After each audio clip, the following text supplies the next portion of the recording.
is pleased to bring you our feature presentation. To return some videotapes. To return some videotapes. To return some videotapes. To return some videotapes. To return some videotapes. Videotapes.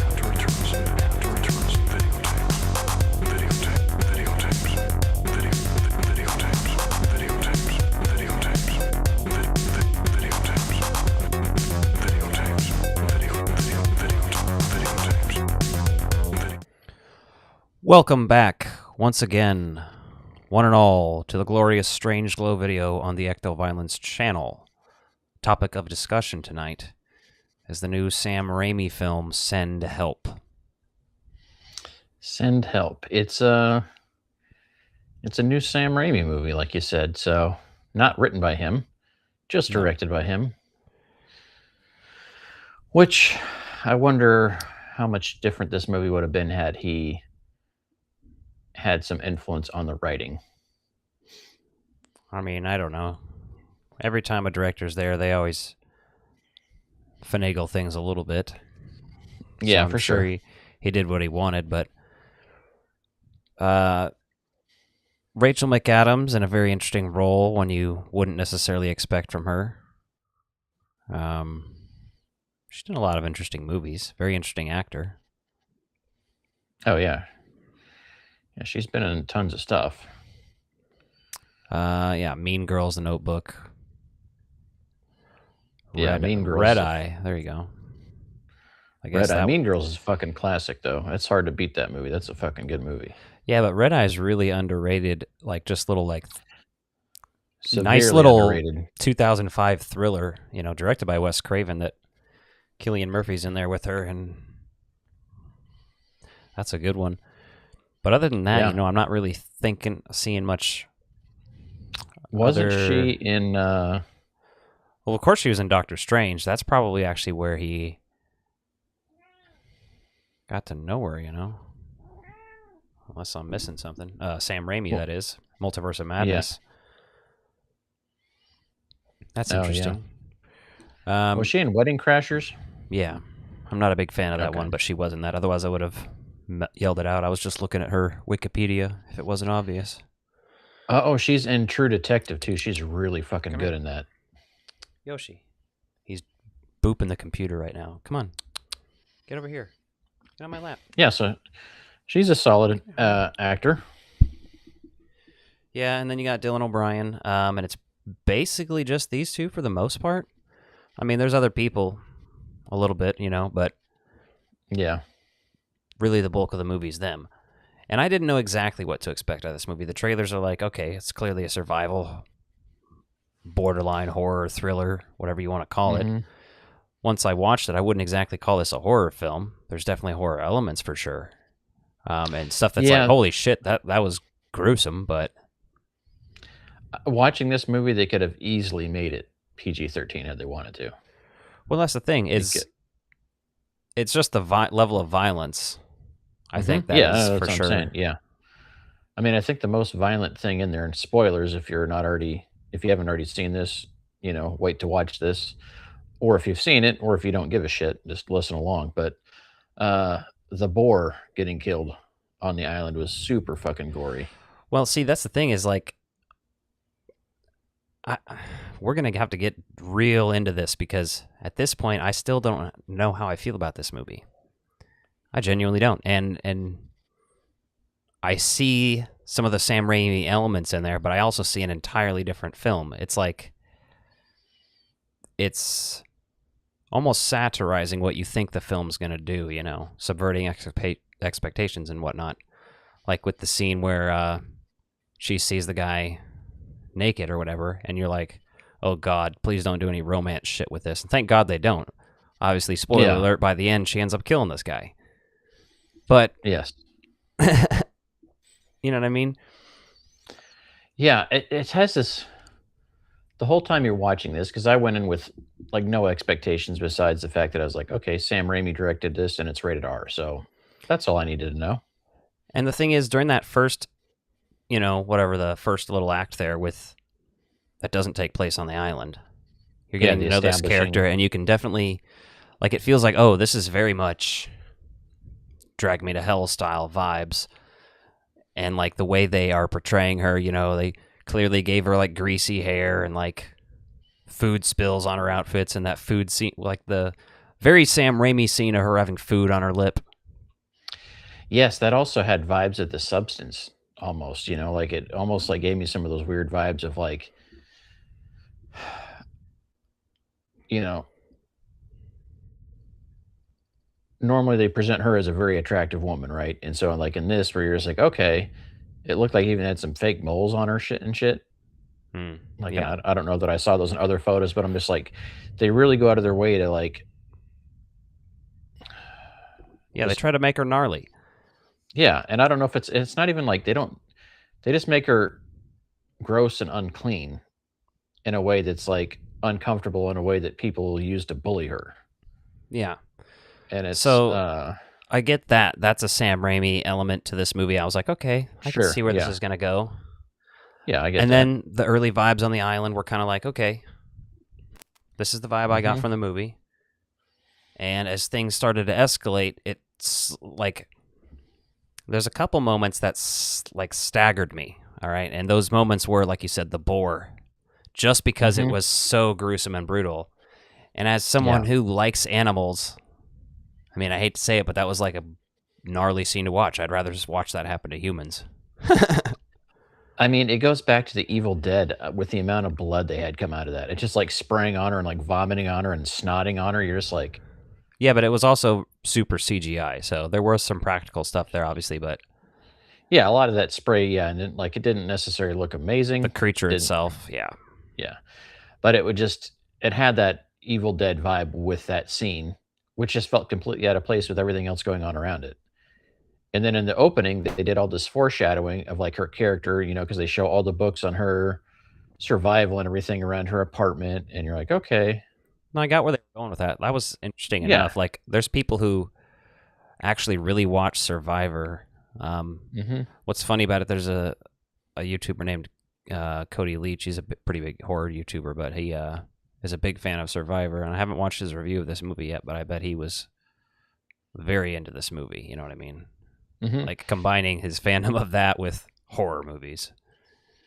Yeah, and it's this thriller because, you know, they tease this tension in there, and it's not even necessarily between the characters, but they keep trying to throw this fake love story angle at you, like, because even when she sees the rescue boat the first time, she's like, I need more time with you and all this. Yeah, yeah. yeah. And, like, you could interpret that a few ways, where she lives for the survivor aspect of it, and she doesn't want to be alone, but she's not in love with this guy in that way, right? Yet then they both profess their love to each other when they're trying to kill each other later on, which is fucking so weird. No, that's Like the thing that- is, like, they're just trying to manipulate each other and survive Yeah. the situation at that point, or at least that's how I'm reading it, and I'm assuming that's Yeah. how I'm supposed to. But Yeah. it is very bizarre because it's lots of whiplash. Mm-hmm. I think there could have been a happier medium for me that would have made me enjoy it more if it was. I don't know, because it just, at some point, she stopped being likable when she just killed those two people randomly too. Yeah, because she wanted to stay. Yeah, so, like, that moment I was like, okay, well, this character isn't really likable anymore. She's kind of a psychopath too, which is a bummer because she's obviously done psychopathic shit before this, but, like, you kind of wanted to root for her still. And at that point I was like, I can't root for this crazy bitch.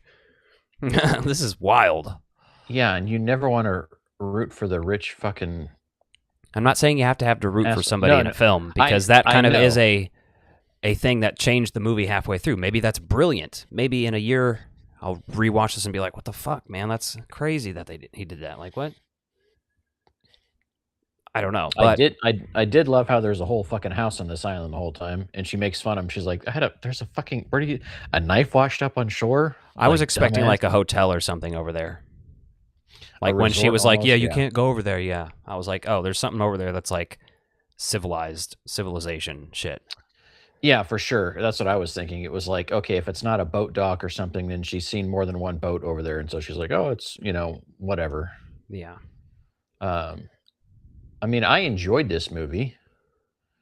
I had fun with it, but tonally, it was just bouncing around like a ping pong ball at times. Where I'm like, is this satire? Is this making fun of this type of movie? Like, because there's a lot of this movie that feels like it's making fun of the Tom Hanks movie. Oh, Castaway? Yeah, Castaway. There's a lot of this movie that feels like it's making fun of that, like I mean, satire in a way, and like that almost is its satire own for genre too that you can make fun of. So sure, yeah. But that's just a very well known one that's for sure. in since the turn of the century, I guess you could say. Well, that's Turn of the century. Lost was originally pitched as like a Castaway TV show, I think. Oh, okay. It's crazy, but it's not that at all. Yeah. This one, I think it just started going too far and too off the rails for me at some point, and I don't know exactly.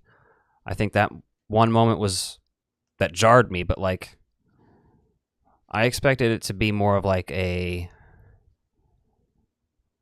typical comedy that would be formulaic in a sense that clearly they are at odds with each other.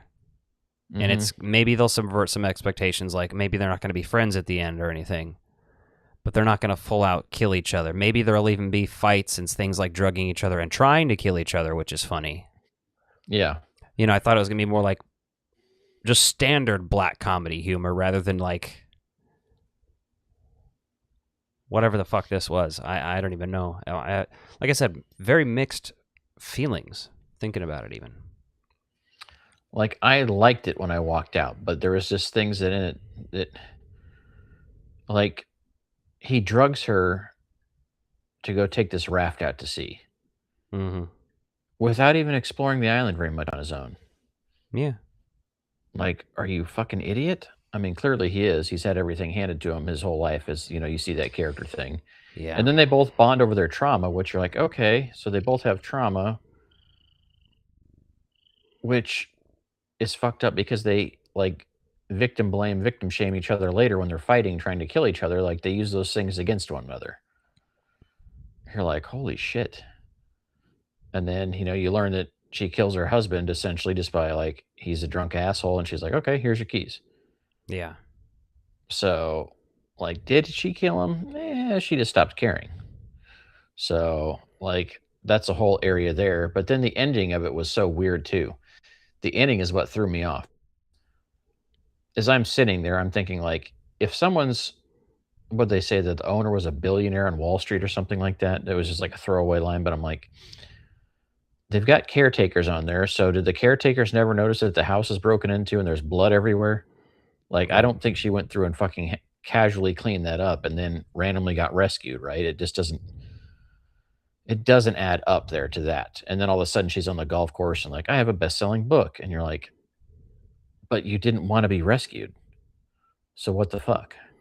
Yeah, it was just such a drastic character thing to, for her at the end, because she's like automatically this different person than she was. Yeah, I just think there's certain parts I can recognize that, like, okay, I didn't like while I was watching it, but I do think it's an interesting, like I said, subversion. But overall, I don't think the movie was one for me. Yeah. It's like I said, I liked it, but I didn't think it was the best film ever, right? It was just one of those things I was like, okay, that was decent. Which to me, more often than not, I watch a lot of stuff that's, just somewhere mid, right? You're like, okay, whatever. Yeah, I mean, I wanted to Didn't like hate it it. more. Yeah. But I saw it on my birthday, too. And the thing is, I always end up seeing shitty horror movies on my birthday because those are the ones that are released in January. Yeah. Notoriously. Like, I remember one year I saw White Noise. Oh, okay. Yeah. The Michael Keaton film.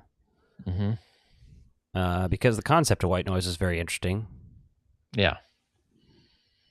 And, like, I actually enjoy that movie because of the nostalgia of that birthday. But That was a terrible fucking movie, and Send Help was not great. It's kind of like a thing to see mid-ass horror movies in January on my birthday. Yeah, and I don't know if I like Dylan O'Brien in this movie or not. See, he's good in the role. I think he executed it very well. Yeah, he played a good asshole. I think they both did, but he just reminded me of somebody the whole time, and it was distracting. I'm trying to figure out who that was, like just as his character. You know what I mean?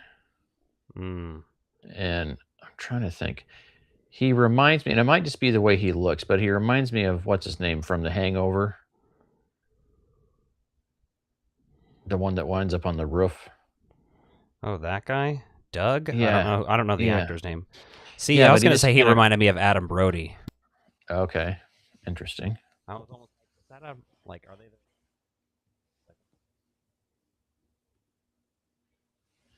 Your mic cut out. Did one of the cats hit the mic?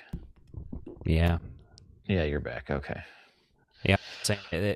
Adam Brody is what he reminded me of, and I don't know. Clearly not him, but Yeah, no, he just had this vibe of somebody else, and it was like kind of distracting. And then the fact that, I don't know. I mean, the characters were well written and executed. Like, I think they did everything in the script as it was designed and written, but there's just some things in there that you're like, what the fuck? Primarily, the tonal changes between like, they're getting along, she's helping him. Like, if she really despised this guy, would she really have tried to keep him alive? And Plus, the part of thing me is- thinks that her character did that just to prove it to herself. the big tonal shift for me, like, I think, is when she kills those two people, because then it's entirely something else. It's like, what the fuck? Mhm. Yeah, and she just watches him, essentially, before you later on see that she smashed the guy with the rock. Yeah, brutal. And yeah. And then the other thing to that point was like, clearly they landed that boat. What did she go do with that boat? Obviously, someone would have gone looking for that boat being missing, and then they would have looked for the other people and asked her about it. Did you catch the Bruce Campbell cameo? Oh, was him as the dad in the photo? Yeah. Yeah. Yeah, and I don't even think you don't see him besides anything besides that photo, right? Just that photo that he looks at in the office. Yeah. Yeah. Because he's dead. Yep. No flashback, but it's to be expected with those two. Yeah. Let me see here. I'm looking at critical response. Rotten Tomatoes has 93% of 197 critics' reviews are positive, with an average rating of 7.5 out of 10. Wickedly lovable, with potential to be timeless. Essentially, Send Help as Castaway if Wilson the volleyball was a misogynist tool.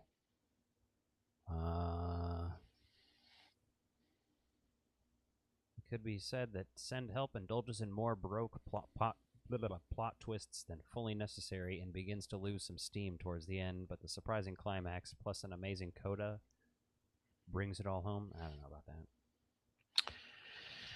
Yeah. Raimi at his most gleeful and twisted. I mean, it's okay. It's all right. It's all right. I give it a 6.5 out of 10. It's a passing grade, but it's not something that's on my list to rewatch frequently. Yeah. Like you said, I'll probably watch this, and when this hits streaming, I'll probably watch it with Liz and see if she likes it, and just kind of go from there and see how I feel about it then. But walking out of there, I had a decent enough time that I wasn't like, oh, I just wasted 2 hours. I was like, okay. Yeah.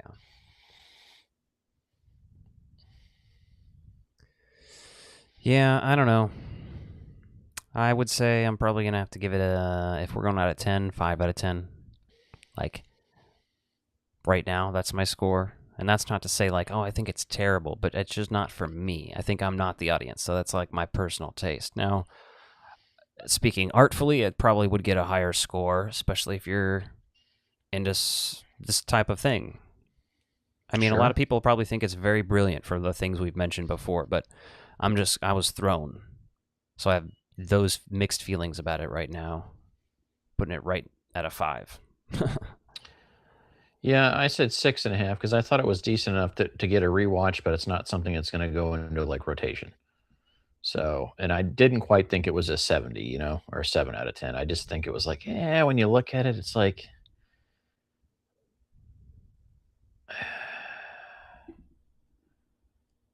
it was like getting pizza. It's like getting a frozen pizza when you wanted fresh pizza from someplace. You know what I mean? It was like, it's still pizza. So is pizza ever truly bad? But it's just not as good as the best pizza you've had. I Yeah. don't know. I don't know. I wanted more from it because it just felt scatterbrained almost. Like the tonal shifts throughout there.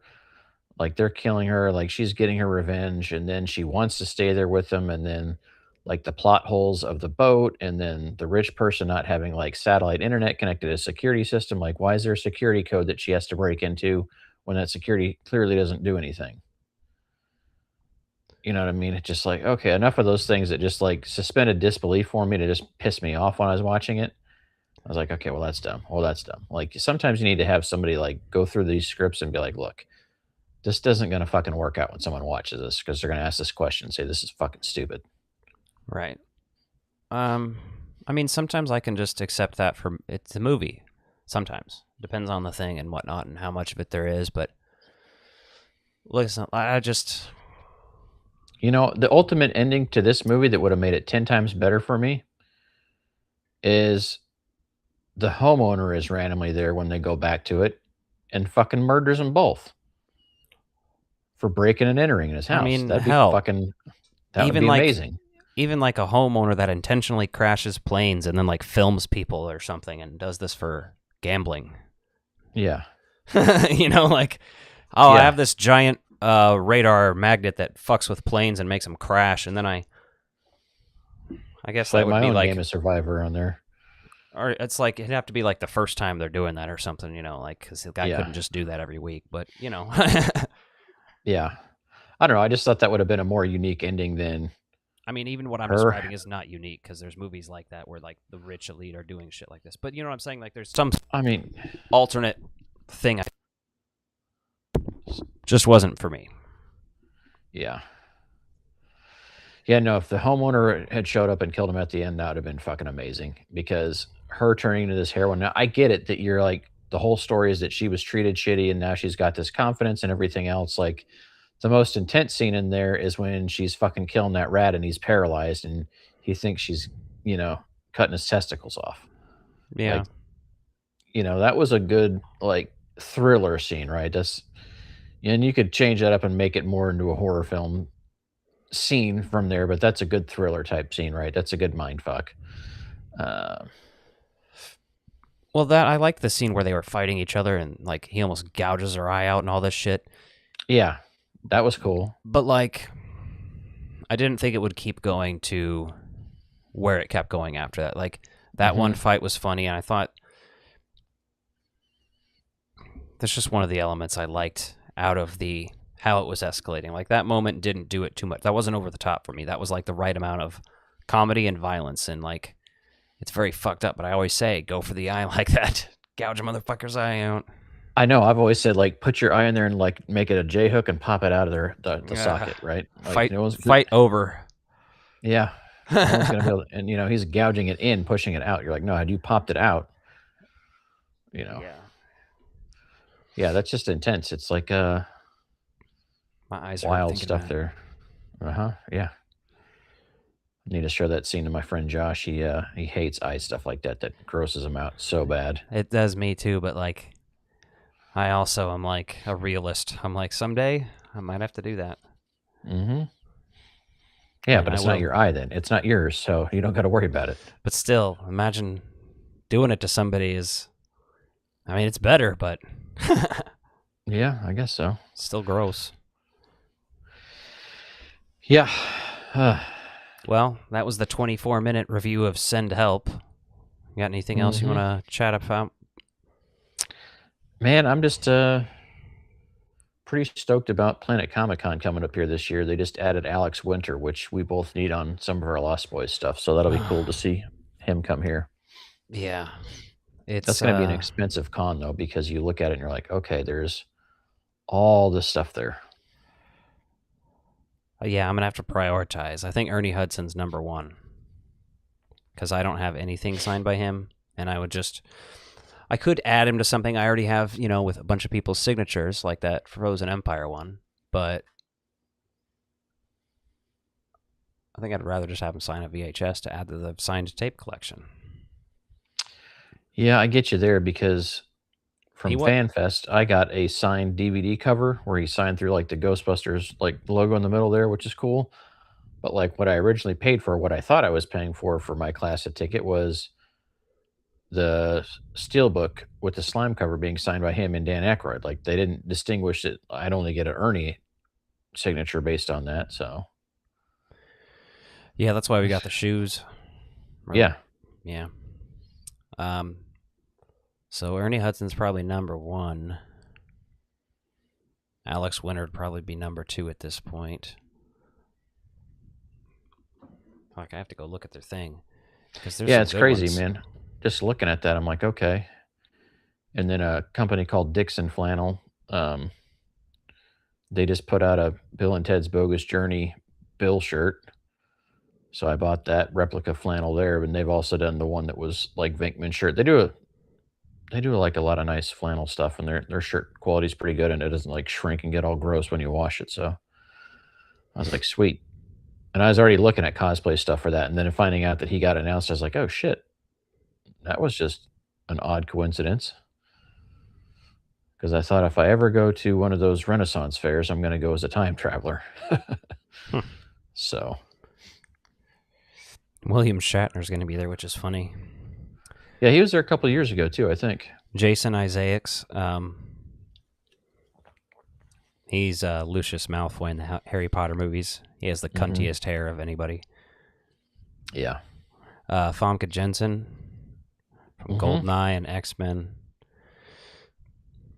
And Elijah Wood. Couple people from Twilight. Yeah. Maggie Grace from Lost. Okay. And also Twilight. Elijah Wood, which is insane. I gotta have him sign Fellowship of the Rings, right? Like, gotta. Carl Urban, and I gotta have him sign Two Towers because you gotta.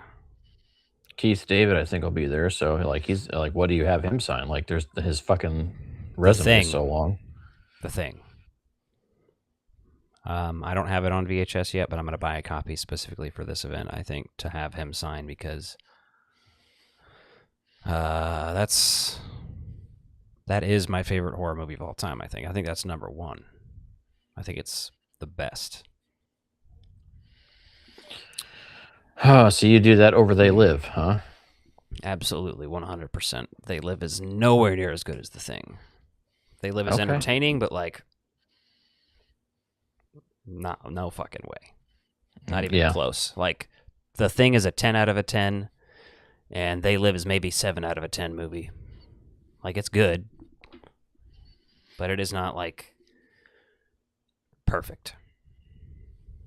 But also, I mean, Keith David, I could have him sign the fucking Gargoyles DVD or VHS I have. Mm-hmm. Yeah, no, he's got a resume that's fucking awesome. Yeah. And then what's his face from Twister and Lost? So there's two people from Lost. So I'm like, do I have him sign my Twister VHS? Which is probably what I'm going to do.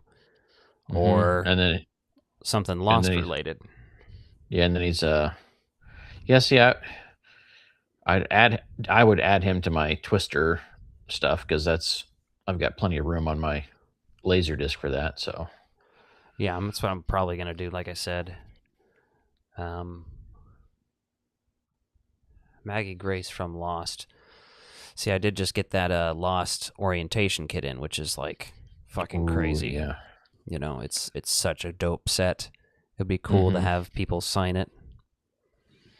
He was actually, I mean, his character goes back in time in that, well, shit, I don't want to ruin it for you. Yeah, I still haven't seen it. God damn it, watch the show. I just told you that there's time travel in it. Yeah. It should make you want to watch it more. Well, that's fair. We got a comment. I don't know if you can see these. I have to share it with you. Very briefly could, but just read it aloud. I am also going to share it with you, yeah. There it is. I just watched your guys' Ghostbusters collections from videos and soundtracks. You guys have a nice collection going on. Do you have any of their jackets, like from Middle of Beyond? I do not. I have an AMC Theaters Ghostbusters jacket that they gave to staff members when Answer the Call came out. I have that too. I got it from an... I worked at the movie theater in like 2017 or 18. Yeah. And then they had, like, one of the employees there had it still left over, and he gave it to me because he knew I was a Ghostbusters nerd.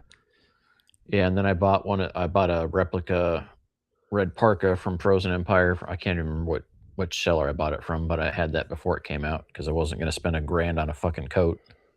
Yeah. A recycled plastic coat at that. And then got a couple of hoodies, but I've never bought any like the heavy duty jackets. There's a denim company around I want to say around the 20. When was that? There's a really cool denim one that was like $300. It was a denim jacket that had the Ghostbusters logo like all raised up, almost looked like carpet, and like I just couldn't justify the cost of that, but would definitely love to get some more jackets, but just don't have one. Yeah. I recently got those other 2 tapes signed, Fright Night and Clerks. Oh, yeah. Yeah, you went to that other con, too. Like, having Fright Night signed was fucking just crazy to me. Mm-hmm. Like, it was surreal seeing Chris Sarandon, it was one of those starstruck moments for me. Like, I just didn't know what to say to the guy, like, thank you, I like your movies. I like your movies lots. Yeah. Yeah, I feel that. Oh, that's pretty awesome. And then what else is coming up? Well, Crypticon's after that, and then we might try to make a whole trip out of this. We may or may not be able to, but in October. Going to the Onset Shining Cinema Hotel? Onset Cinema is doing The Shining at the hotel, which I didn't even know was still operating. I knew that the Stanley Hotel was in Colorado, but this one also is. Yeah. It's standard, and it's usually about $400 a room. Mm-hmm. But he's made it. He's partnered with them, so like if you buy tickets to his event, which are $75 a piece, for us that'd be $150. You get a like coupon that gives you a certain percentage off to pretty much equal out to not buying a ticket, but just buying the room. You know what I mean? Like $400 makes the room like $250 or whatever. Yeah, I saw that. That looks really cool. But yeah, the cards this year, unfortunately. Yeah, we talked about it because that's in Oregon. Yeah, trust me. There's real close to Portland, which is if we do that, we're definitely going to hit up Astoria, and then we're going to go hit up Forks, Washington. Yeah, which is where they shot part of Twilight movies and where they take place. And then obviously we're going to go hit up fucking Twin Peaks. We're going to rent a car and just do a fucking Washington, Oregon road trip, hit up these 4 fucking big bangers of locations. Yeah, and Kip's up there, so make sure you hit him up because he knows the people that have the Goonies house, so you'll be able to get in there. Yeah, I have a friend that lives near Twin Peaks area too now. Oh, that's awesome. Yeah, the Twisters 30th anniversary is this year, and they've got an event going on, but I've got my boys that weekend, so I don't know if that's going to happen. Yeah, I'd have to wait to see their guest list, because if it's the same people, I'm not, that keen on going, because I've seen all the locations. Now, I would go back again, but like, it just is not like urgent on the cards. And if I'm trying to do that October thing, I might fold on the Twister thing unless the guests are just that good, because it's not that far of a drive. But we'll see. Well, the other thing that I considered doing for that is going there during the day and then driving to Tulsa and hitting the drive-in that night. Yeah. Because they have that badass drive-in that was featured in The Outsiders. And it's still operating today, and it's a really cool drive-in because the screens like both face each other, so it's pretty awesome. I'd have to be able to see the other Outsiders locations too, because I'm fucking nuts for that shit. It's my favorite book. Yeah, they're super close in Tulsa, so you can see tons of stuff there. Like I stopped at just the drive-in and the house, but the house does tour, like weekend tours, so you could go to the Twister thing on Saturday or whatever. I think that's going to be a Saturday, and then go to Tulsa, hit the drive-in that night, and then tour the Outsiders house on Sunday would be pretty dope. Yeah. So, but looking at comments though, yeah, there's that Stranger Things cartoon coming out. I guess they released another trailer for that here recently. I don't know. I'll probably watch it, but I'm not hyped on it like I was the series finale. Honestly, that's just a mistake not making it look like an 80s cartoon. That's my biggest take on it. Like, the animation style looks fine or whatever, but by doing that, it's clear that you're aiming at children now, not children of 80s or whatever. I'm not even sure what breed he is. I found him on the streets. He's for the streets cat, but he's this typical looking guy. Let's get a look at his face. He's beautiful. He's beautiful. That's the one you had a bottle feed when he was a kitten, right? Mm-hmm. This is Darwin. Yoshi's around here somewhere too. He's black. Alec had a bottle feed that cat though when he was a kitten. I remember hearing about that, and you he had his umbilical cord care of attached and his eyes closed. I raised him from birth. I'm his mama. Mm-hmm. He's just closing his eyes and putting it in my elbow, purring away. He loves this. He loves when I sit here and sits in my lap. Yeah. Other than that, Scream 4 just released digitally on 4K. I released a video today about it. Hopefully that means the physical release of that's coming soon. The color looks better. The Vaseline filter looks like it's potentially just still there. Maybe it just looks better because of the color alterations, but... Oh, okay. I don't know. I'm excited to see it on 4K, and I just finished editing a Scream 2 video that's going to come out pretty soon. Mm-hmm. Nice. Scream 1, I already did a video about how it changed horror, helped it evolve, specifically slashers and stuff, but... Yeah, I mean, Scream, look at all the 90s horror that Scream kicked off. Everyone wanted a high school ensemble cast like that right after Scream. Oh, yeah. We went over so many different interesting things in that video, and it's funny how there's people like... I was getting some interesting comments about like, oh, it's the same old tired argument. Like, Scream wasn't that original, and I was just like, hey, calm down. Like, it's amazing what you can do when just flip the script on these people. I'm like, It's all right. I don't recall saying that in the video, but sure, buddy. Also, if you like 90s horror, maybe you should check out these other videos I did on other 90s horror movies. Yeah. Yeah, I mean, what people fail to realize is engagement is engagement, regardless. Well, I was like, I don't know what you're responding to, kind of like, basically. And he was like, oh, I'm not even responding to you, just these other people that are like, I'm like, what are you're commenting on my video? Like, I didn't respond again because I was just like, this is a little goofy. Yeah. But, yeah, disarming people. I've been trying that out lately. If they're too much of an asshole, I'll just not respond, but... Trying to find that balance, though, being like, hey... Well, that's the thing. If I get personal attacks, I'll respond viciously. If they're critiquing the elements in the video, you can do that all you want. As long as you're not like I said, a belligerent asshole, then I'm not going to respond to you. But I will respond to critiquing elements of the video for sure, especially if I think they're relevant or have any merit and whatnot, because I'm not fucking perfect. Yeah. But Rambo Collection in 4K. That is a series of movies I think I've only seen a handful of. I know I've seen the original, First Blood. That's intense. I've seen First Blood. And I have the VHS of it. Nice. Pretty sick release, actually. It's a very dope VHS. But I haven't watched it in like 20 years. And I have not seen any of the sequels. Aren't they doing a remake of that they're doing too? another one. Or is it a remake? Okay, I heard they're doing something else there, so we'll see. Oh, I don't know, maybe.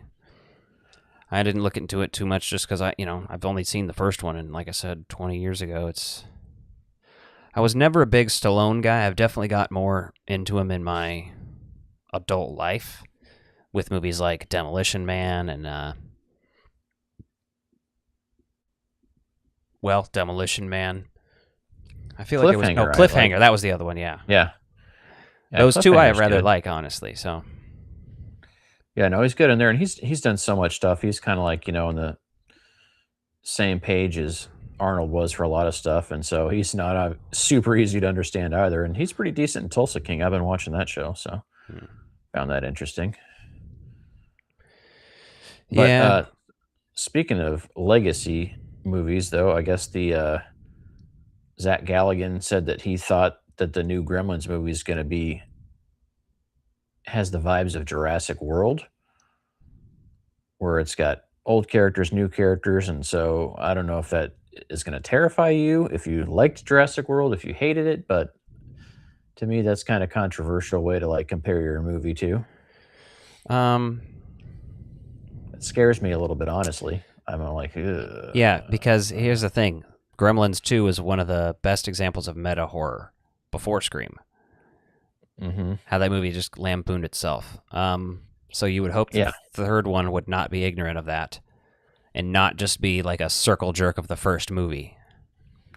Yes, that's the scary part of that. Like, you cannot ignore the second one, but also, Joe Dante's not coming back. Yep. We're going to see. Chris Columbus, fine. Chris Columbus is great. He wrote the first movie. I get it. But Joe Dante, man. But Joe Dante, what are you talking about? He's not coming back to direct. Yeah, that's insane. And to show how little I give a shit about some of this right now, like they did that animated series on HBO. I've never fucking watched it because I never heard a fucking thing about it. And I was like, okay, well, if it quietly went to HBO streaming and no one said anything, like this is a must see. No one talked about it. I never saw anyone say it was good or terrible. No one ever said anything about it. So I was like, well, shit. Before they ever showed images of it, I was excited for it. Then I saw the images and I'm like, all right, very similar style to the Stranger Things, where I was like, this doesn't work for me. And then I saw, I've seen images and stuff further now that it's come out and whatever. I've debated watching it, but I just never pulled the trigger. I was like, Yeah, there's so much stuff out there that I'm like, I don't necessarily need to see that, especially not having heard anything about it. Yeah. Even with this new movie talks, no one's like, oh, you know what you got to see before you go rewatch those, or this is excited because I watched this series and it was so good. Nothing. Yeah. Nada. I am excited for Crystal Lake this year, just because recent horror adaptations of TV shows have been great. I liked Chucky. I liked Ash vs. Evil Dead. There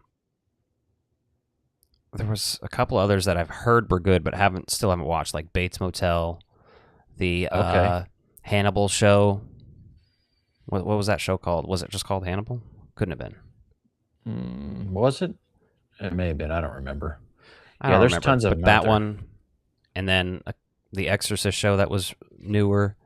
That was a sequel to the original series that was like a secret that that was like revealed when people were watching it. All of those other ones that I haven't watched, I'm very interested in watching. I just haven't pulled the trigger. You know what I mean? It's one of those things. Shows are more of a commitment. Movies, like, I'll just throw that bitch on real quick. Yeah, exactly. When you're going to start watching a show, and if you don't get hooked right away, it's hard to be like, okay, if it's a slow burner, right? If it's a slow burner in any way, shape, or form, it's just tough because the options are fucking endless now. Yeah. And there's times where I'm like, if I'm not sure, I'd rather go fucking watch a movie I've seen a million times just because it's a comfort movie than be like, watch something that I may not even like. Yeah, speaking of, it's February, and it's about time to watch Twin Peaks again for me. Mm-hmm.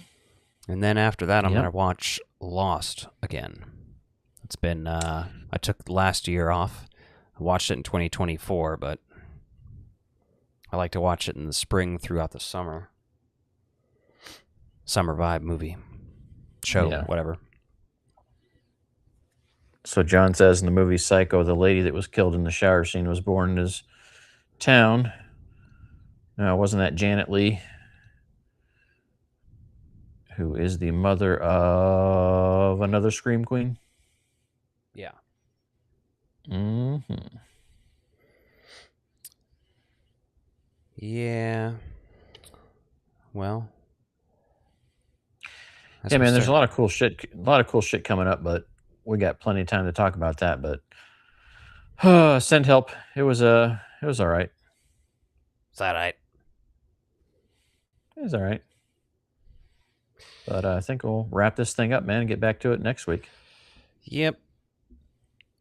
Not much else to say tonight. I'm not sure what we're talking about next week. Come up with something. It'll be like what, the 10th? So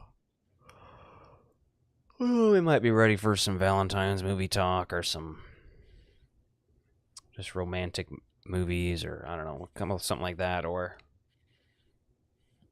we should talk about some shit we don't normally watch. Like actually watch something we'd not normally watch. Just to fucking throw a curveball at this shit.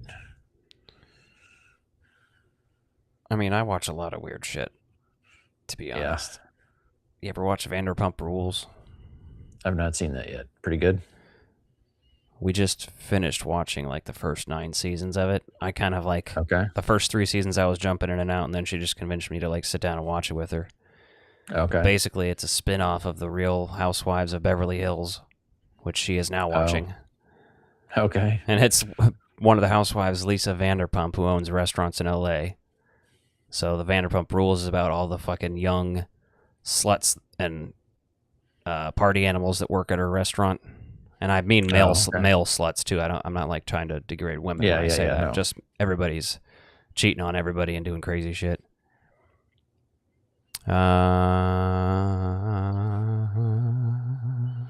Thanks for taking time out of your guys' day. It's been awesome chatting. Yeah, John Martin. Hope to see you back. We usually do these every Tuesday.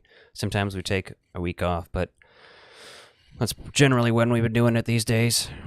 Yeah, we're pretty much shut on Tuesdays for live streaming, so that's where we're at. Yeah, so thanks for tuning in and checking it out and keeping us entertained in the chat. So, but yeah, we'll see you back at it next week, and don't do anything crazy unless that's what you want to do. In case I don't see you again, good afternoon, good evening, and good night.